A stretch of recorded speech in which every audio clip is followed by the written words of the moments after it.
Hello നമസ്കാരം, ഏവർക്കും പുതിരിടിയിലേക്ക്. ഇന്ന് ഞാൻ വന്നിരിക്കുന്നത് ബിഗ് ബോസ് മലയാളം സീസൺ 6ൻ്റെ ഇന്നത്തെ ഏറ്റവും പ്രധാനപ്പെട്ട അൺഒഫീഷ്യൽ വോട്ടിംഗ് റിസൾട്ട് അപ്ഡേഷനുമായിട്ടാണ്.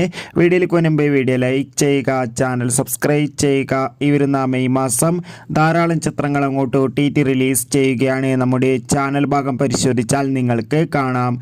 എല്ലാ ബിഗ് ബോസ് ആരാധകരും ഏറെ ആകാംക്ഷയോടെയാണ് ബിഗ് ബോസ് മലയാളം സീസൺ 6ൻ്റെ ഓരോ ദിവസത്തെയും വോട്ടിംഗ് അപ്ഡേഷൻ അറിയാൻ വേണ്ടി കാത്തിരിക്കുന്നത്. ഷത്തറിൽ ഷത്തരായ 8 മത്സരാർത്ഥികളുടെ കടുത്ത പോരാട്ടം നടക്കുമ്പോൾ ഒന്നാം സ്ഥാനം ഇപ്പോഴും തുടരുന്നത് മറ്റാരുമല്ല, ഒന്നാം സ്ഥാനം സായിയാണ്. രണ്ടാം സ്ഥാനം ഇപ്പോൾ ശക്തമായി തന്നെ ജിൻഡോയുടെ വൻ പടയോട്ടം തുടരുമ്പോൾ മൂന്നാം സ്ഥാനം ജാസ്മിൻ, നാലാം സ്ഥാനം അർജുൻ, അഞ്ചാം സ്ഥാനം നോറ, ആറാം സ്ഥാനം ഋഷി, ഏഴാം സ്ഥാനം ശ്രീതു, എട്ടാം സ്ഥാനം സായി. എന്തായാലും കാത്തിരിക്കാം. വരും മണിക്കൂറിലെ കൂടുതൽ വോട്ടിംഗ് അപ്ഡേറ്റിനായി നിങ്ങളുടെ ഇഷ്ട ബിഗ് ബോസ് മത്സരാർത്ഥിയെ കമൻറ്റ് ചെയ്യുക.